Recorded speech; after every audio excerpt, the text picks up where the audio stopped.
संत महापुरुषों के संप्रदाय, संत महापुरुषों के मत सम्माननीय हैं।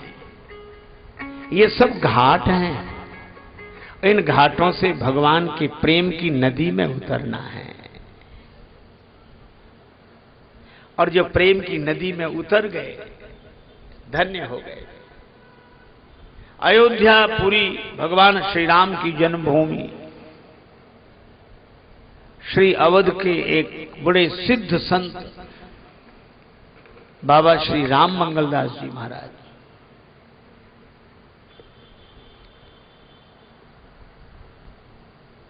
वो बोलते थे उपासना, कहते हम तो साधु हैं, उपासना करते हैं। पूछा महाराज उपासना का अर्थ? कहने लगे हमारी उपासना का तो एक ही अर्थ है कि हमारे पास से कोई उपास ना हो तो उपासना हो गई। किसी का उपास ना हो, किसी का उपवास ना हो, कोई भूखा ना जाए, उपासना। हमें इतना बढ़िया अर्थ लगा बाबा की ये वाणी का, उपासना। और सचमुच उन्हें पता लग जाता था कि इस समय कौन भूखा है। कहते रिक्शे पर सामान रखो, चलो अभी इसी समय चलो, सरजू जी किनारे एक आदमी भूखा है, उसको खिला कर लौट। ऐसे सिद्ध पुरुष कहते हैं मैंने अपनी आंखों से देखा। मिथिला की एक मैया, मिथिला की, जिसके पास 2 धोती, 1 लोटा और रामचरितमानस की पोथी, इतना ही सामान था। और एक ही काम था रामचरितमानस का पाठ करना बस। जहां जाती नवान पारायण पाठ करती, कनक भवन में भी पाठ किया, वहां भी पाठ।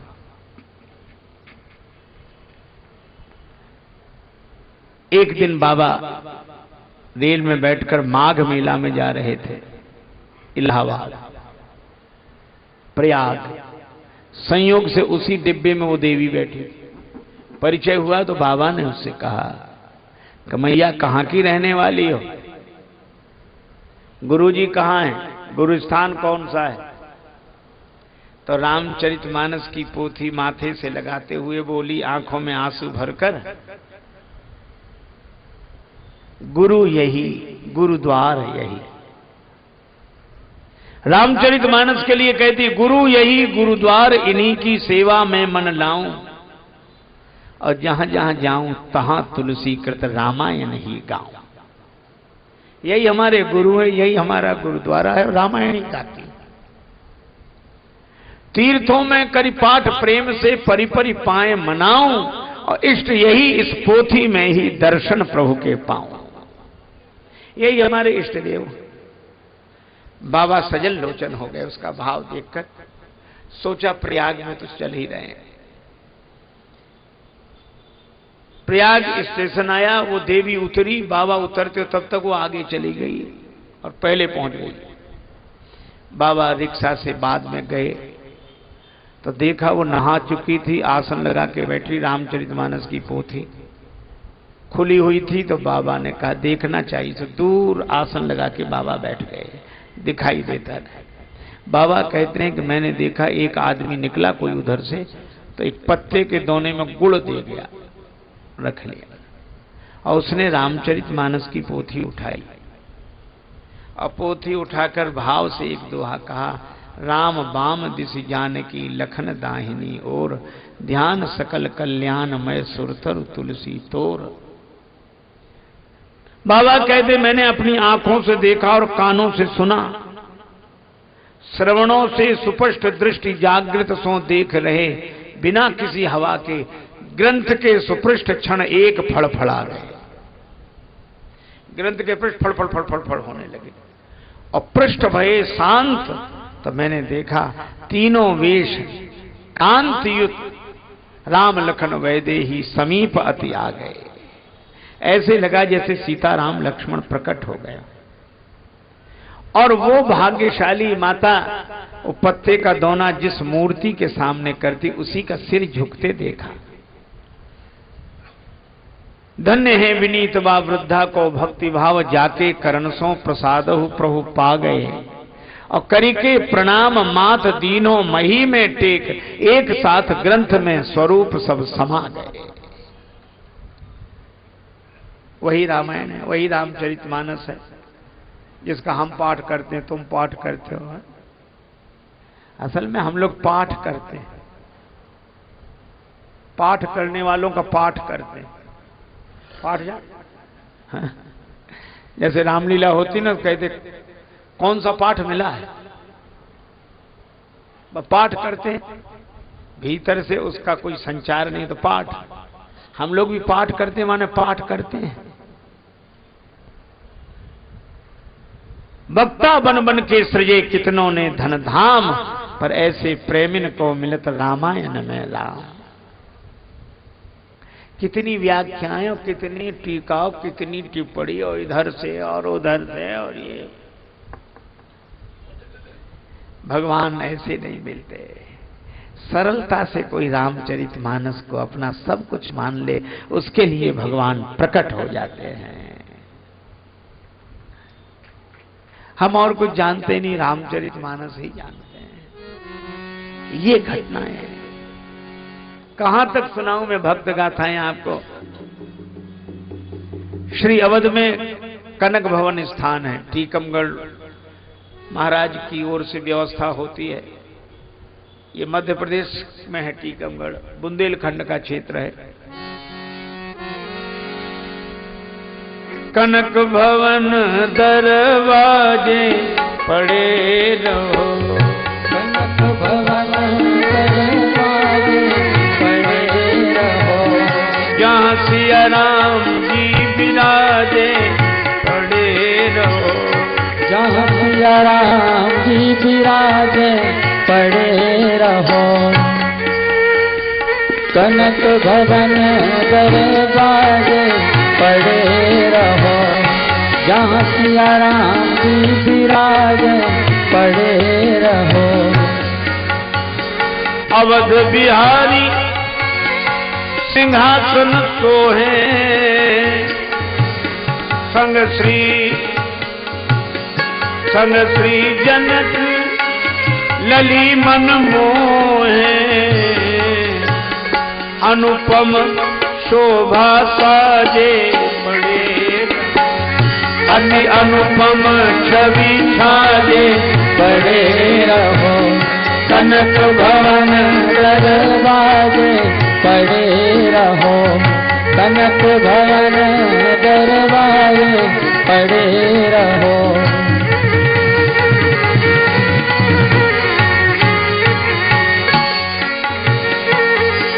प्रभु श्री सीताराम जी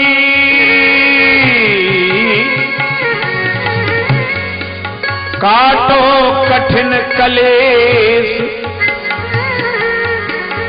कनक भवन के द्वार पे पर्यो दीन राजेश।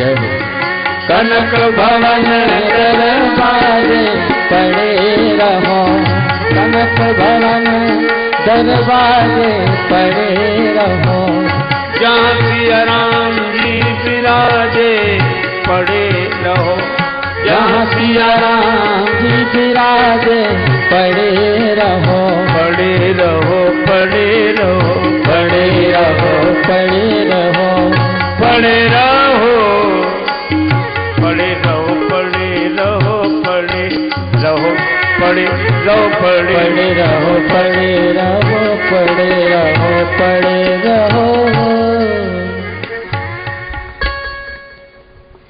उस कनक भवन में जब हम श्री कनक भवन बिहारिणी जी का दर्शन करके परिक्रमा करके आते हैं, तो एक पुस्तकालय है।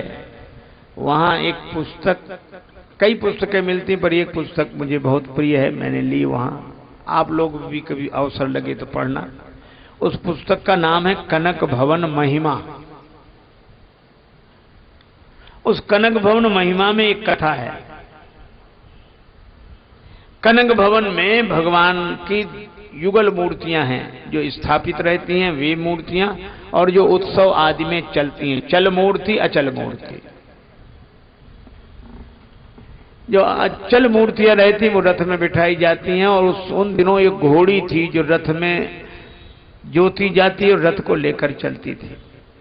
कोई संस्कारी जीवात्मा थी, महात्माओं को देख के सिर झुकाने लगती, सीताराम सुनकर आंसू बहने लगते।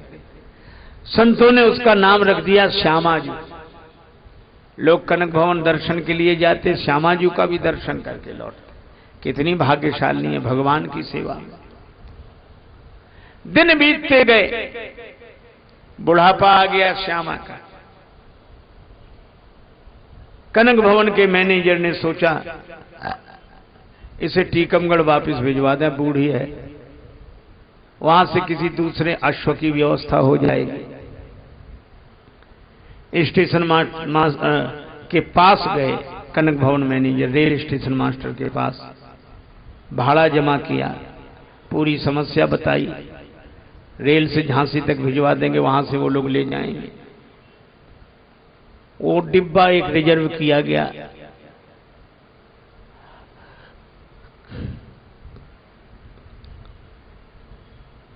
निश्चित हो गया परसों भेज देंगे। कनक भवन मैनेजर लौट के आए, सभी को समाचार दिया, पर पता नहीं घोड़ी को कैसे पता लग गया कि मुझे अयोध्या से दूर किया जा रहा है। अब तो उसके आंखों से आंसू बहते थे, आंखों से बहती थी अविरल केवल आंसू धारा। 3 दिवस पहले से त्यागा दाना पानी चारा, आंखों से बहती थी अविरल केवल आंसू धारा। श्यामा कहे रघुनाथ सुनो, श्यामा कहे रघुनाथ सुनो, करी सेवा बसी तुम्हारी रजधानी। वृद्ध भई यही ते सबने बस औध छुड़ाए बे की हट ठानी। अब बात सुनी जबते तबते हरि सूखत ना अखियान को पानी। और धाम में देह राजेश छुटे, करुणा करियो प्रभु सारंग पानी। नाथ धाम से जुड़ा जो नाता वह न कभी भी टूटे। एक लालसा यही दयामय देह अवध में छूटे।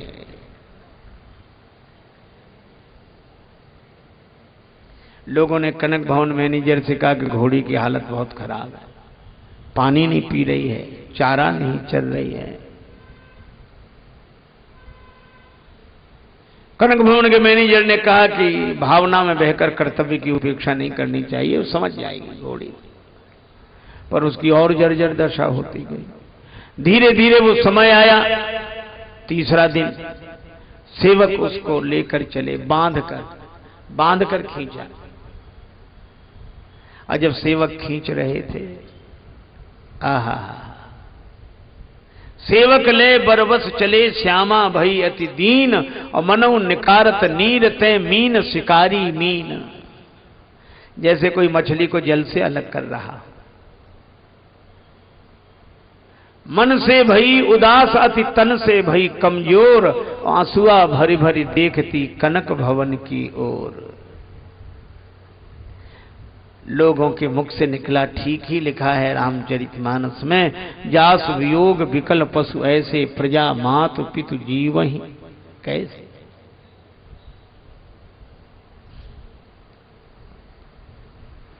ले गए, रोते बिलखते घोड़ी गई। पहले से ही डिब्बा तैयार था, उसमें डाल दिया, फाटक बंद कर दिया। उस डिब्बे को रात में आने वाली गाड़ी से जोड़ना था जो झांसी तक जाती। लोगों ने मैनेजर से कहा कि घोड़ी की हालत बहुत खराब है, रास्ते में मर जाएगी। अब कनक भवन मैनेजर को भी दुख हुआ कि हम नहीं जानते थे कि बात यहां तक पहुंचेगी। लेकिन क्या किया जा सकता है, भगवान अब क्या करें, भगवान की लीला से। मुर्दे के समान थी शांत पड़ी, मुर्दे के समान तो थी शांत पड़ी, उससे पर देह न छोड़ा गया। और तन तो मजबूर राजेश रहा, मन को नहीं भाव से मोड़ा गया। और पशु श्यामा की प्रीति से जो था जुड़ा, प्रभु से वह तार न तोड़ा गया। और करुणा निधि ऐसी करी करुणा, नहीं डिब्बा ही रेल में जोड़ा गया। रेल आई चली गई, डिब्बा जोड़ने की याद ही नहीं रही। अब सवेरे सवेरे ये डिब्बा रेल कर्मचारियों को बुला के डांटा, दरवाजा खोलो। दरवाजा खुलवाया, श्यामा मरी पड़ी थी, अवध में ही शरीर छूटा। अब कनक भवन मैनेजर के पास खबर भेजी स्टेशन मास्टर ने, क्षमा करें हुई भूल हमी से, किसको दोष लगाएं, श्यामा मरी पड़ी डिब्बे में, चाहें तो ले जाएं। कनक भवन मैनेजर ने अपने साथ कई लोगों को लिया, साथ लेकर चले।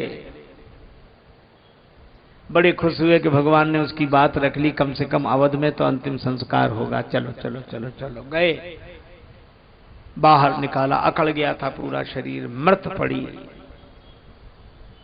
उसकी अंतिम यात्रा की तैयारियां होने लगी। तब तक कनक भवन के एक जमादार का नाम था गुरुदीन। गुरुदीन जमादार को पता नहीं क्या सूझा, उसने श्यामा के कान में मुंह लगाया और बोला, श्यामा जी उठ बैठिए, अब क्यों पड़ी उदास, राम कृपा से आपको मिलो अवध को बास। और उस जमादार के वचनों का ऐसा प्रभाव पड़ा, श्यामा के श्रवण न परे जमादार के बैन, तो फिर से जीवित हो गई, खोल दिए दो नैन। दोनों नेत्र खोल दिए, जीवित हो गई। और जो देखा अयोध्या में, तो उछलते चल पड़ी। उन्हीं गलियों में प्यारी लागे अवध की बेगलियां, प्यारी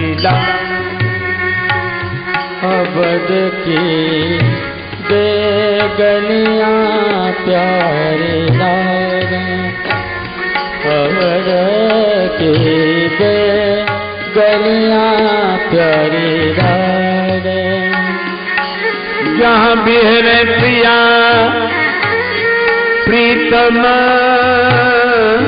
अलिया, प्यारी लागे अवध की बेगलियां, प्यारी लागे। प्यारी लागे अवध की बेगलियां, प्यारी लागे, प्यारी लागे, प्यारी लागे। बेगलियां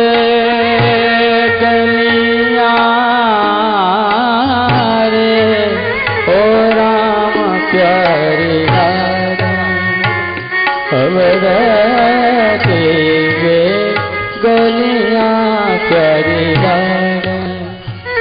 जहां बिहरे प्रीतम प्यारी अलियां,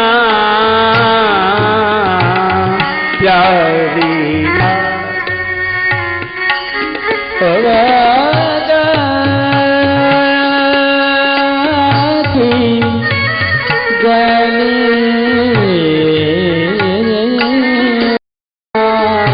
ओ प्यारी लागे अवध की बेगलियां, प्यारी लागे।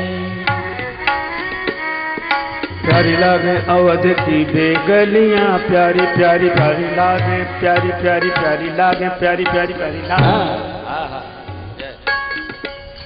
और घोड़ी उन गलियों से विचरण करते हुए कनक भवन की सीढ़ियों पर सिर रखकर आंसू बहाने लगे। सबके मुंह से निकला, जास वियोग विकल पशु ऐसे, प्रजा मातु पितु जीवन कैसे। आप आश्चर्य करेंगे, उसके बाद 5 वर्ष और जीवित रही। संत लोग कनक भवन का दर्शन करने के बाद श्यामा जी का दर्शन करने जाते थे। और 5 वर्ष बाद जब उसने शरीर छोड़ा तो लोगों ने कहा, धनी धनी श्यामा पशु होकर भी प्रीति राम से जोड़ी, और जीवन भर सेवा में रहकर देह अवध में छोड़ी। ये घटना है।